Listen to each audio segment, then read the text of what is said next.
Hello class 10, how are you all? Student, hope you all are fit and fine. Now we will continue new chapter number 3, array. That is array single dimensional and double dimensional. In our syllabus only single dimensional array is here. So I will explain only single dimensional array and program based on single dimensional array. We will not do double dimensional array because double dimensional array is not in our syllabus. First, I have explained this chapter in class also, but when we have started this chapter, that after 1 or 2 days school closed. So I will continue this chapter. First, what does array mean? An array is a group of like-typed variables that are referred to by a common name. Arrays in Java work differently than they do in C and C++. Array, we will use array in C, C++, Python and Java. Today I will explain you array related to Java programming. Following are some important points that about Java arrays. First is, in Java, all arrays are dynamically allocated. Means we will discuss below. Dynamically allocated means they are stored in the memory location where we have stored the data types which we will use in our programs.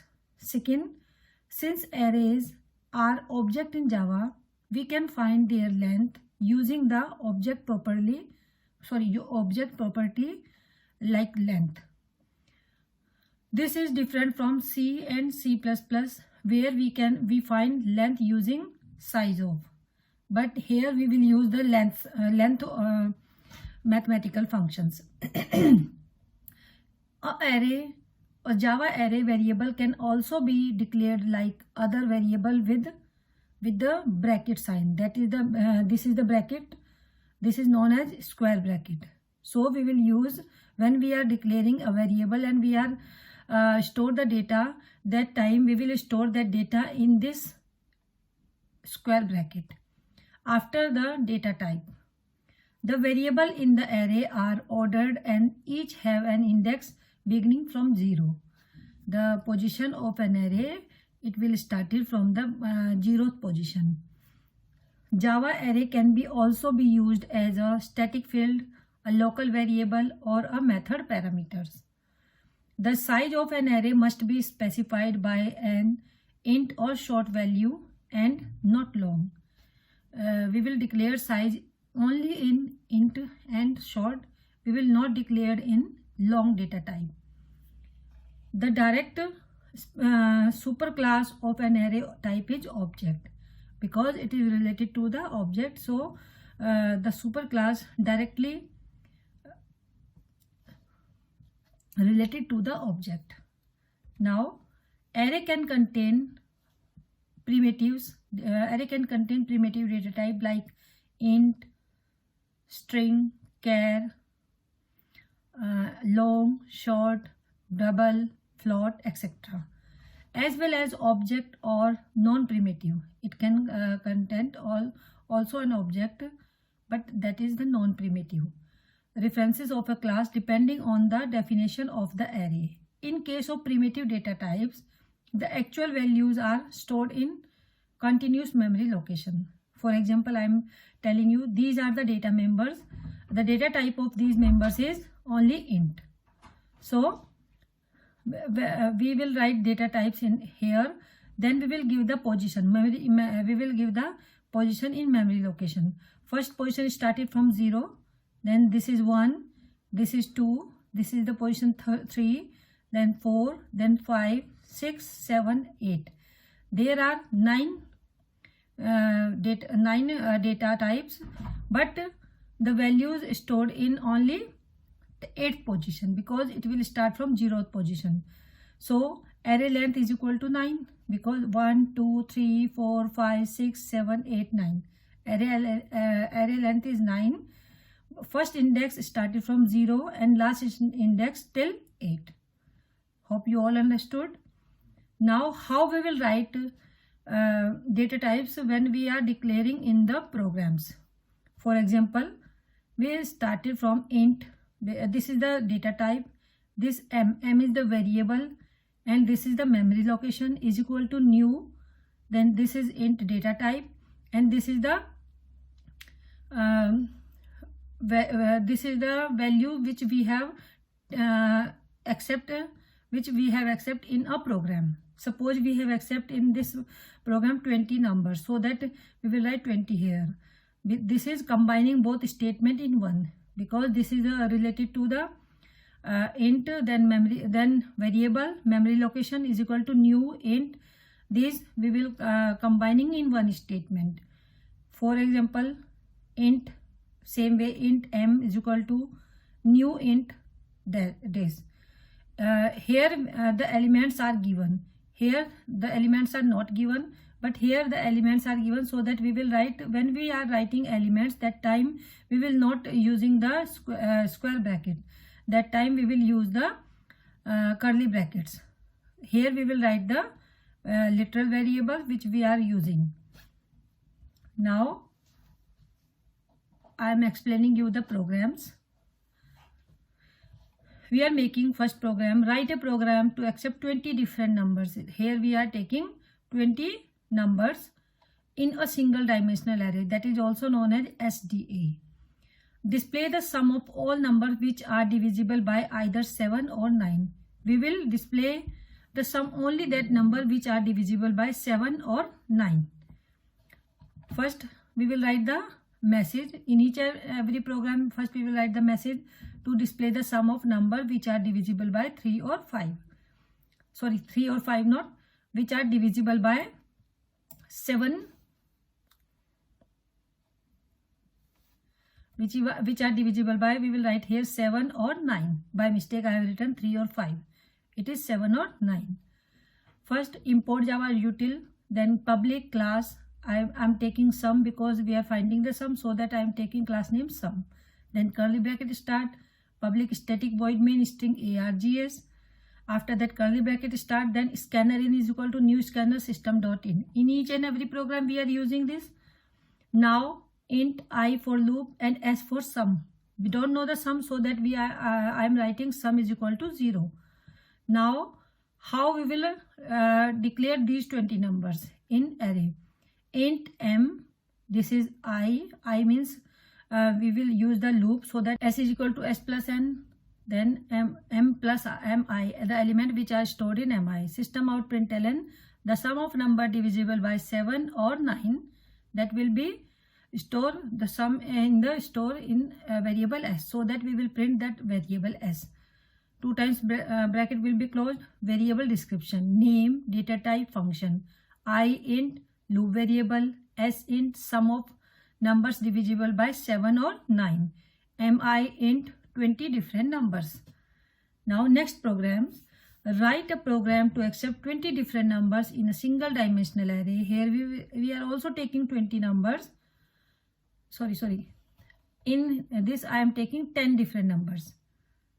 10 different numbers, because I have made this program taking 10 numbers, so that I will write here, write a program to accept 10 different number in a single dimensional array SDA. Display the greatest and the smallest number of the array element. We have stored 10 numbers, then we will find the greatest number and the smallest number. Same way, first we will write the message. After that import Java, public static class name I have taken max min. Then curly bracket starting, public static void main string, curly bracket scanner in is equal to new scanner system.in. Now we will take the data which variables. Int I for loop, min for minimum value means smallest value, max for maximum value, greatest value. Min we don't know, so that min is equal to m0, the memory location will be 0. Max is equal to m0 because we don't know the minimum and maximum number, so that we have taken it equal to 0. Now int m, I is equal to new int 10, because we are taking 10 numbers here, so that we will take 10 here. Then we will write the loop till 10 it will be going on. Now we will enter the numbers in the cell. Then we will write the data types of that number, mi. This is mi. Then curly bracket close. Now this is to arranging these numbers, these to show the numbers. This is to arranging the numbers in the cell, this loop for. Now curly bracket. Now we will write the condition. If mi greater than maximum number, this is for maximum number.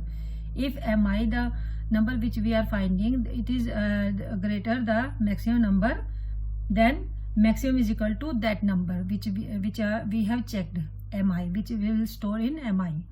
Then if mi less than minimum number, then minimum is equal to mi. Curly bracket close. Now we will print maximum and minimum number. The greatest number of array element, it will be stored in maximum, so that we will print maximum here. System out println, the smallest number of array element, it will in minimum number, so that we will print min here.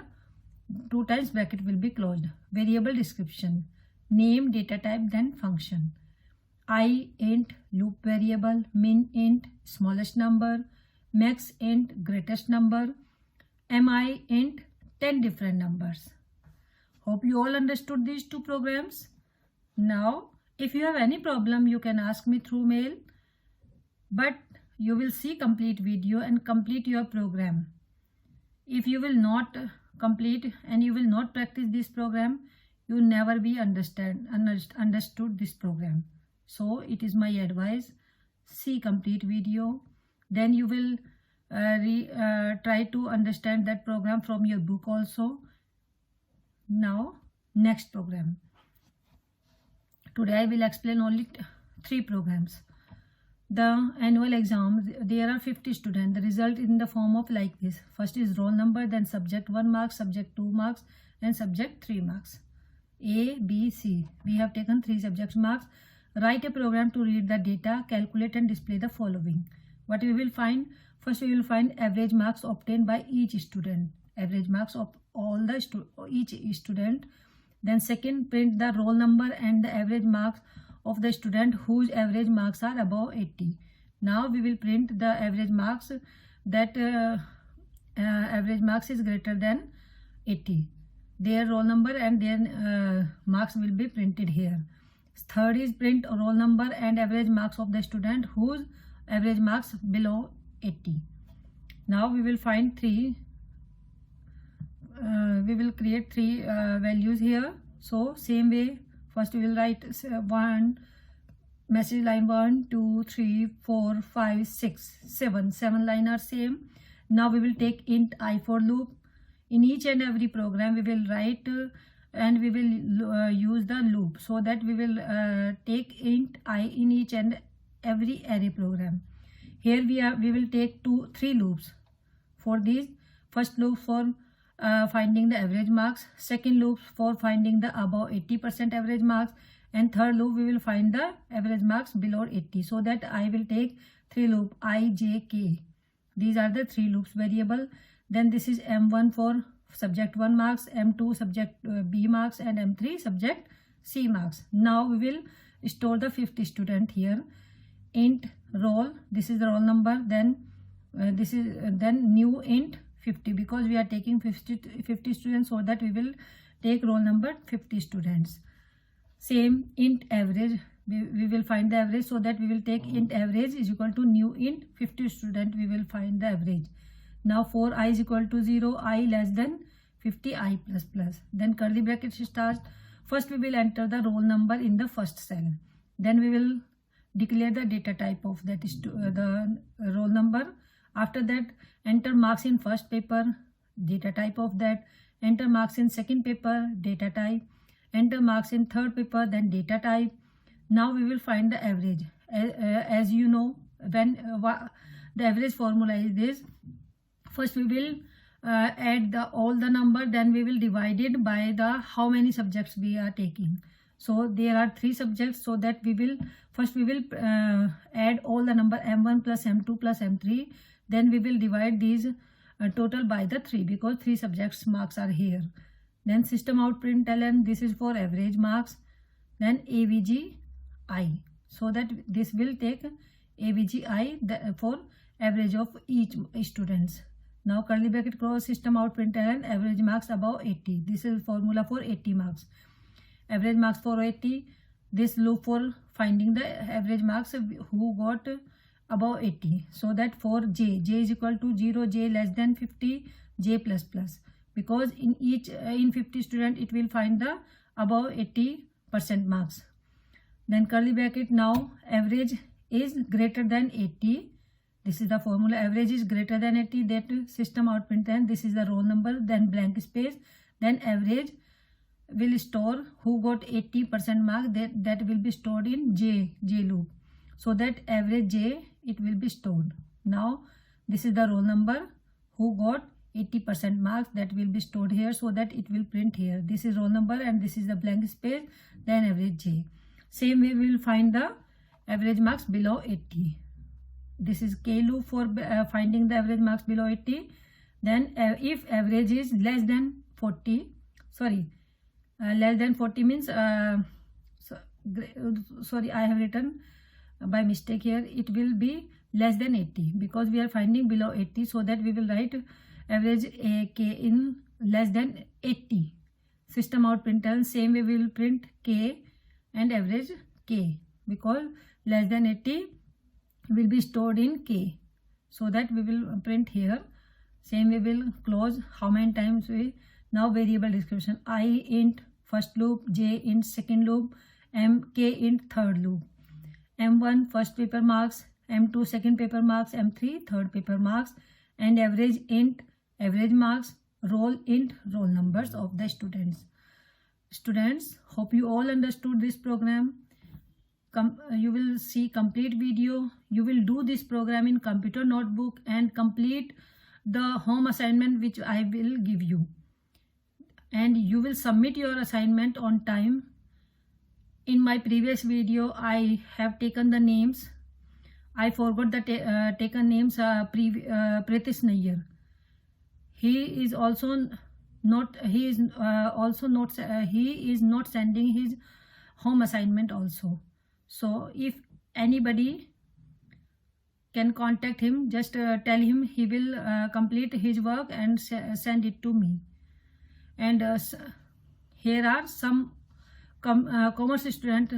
Now this assignment they have not sending to me. I request you again, and this is my order. Complete your assignment on time and submit me your work on time.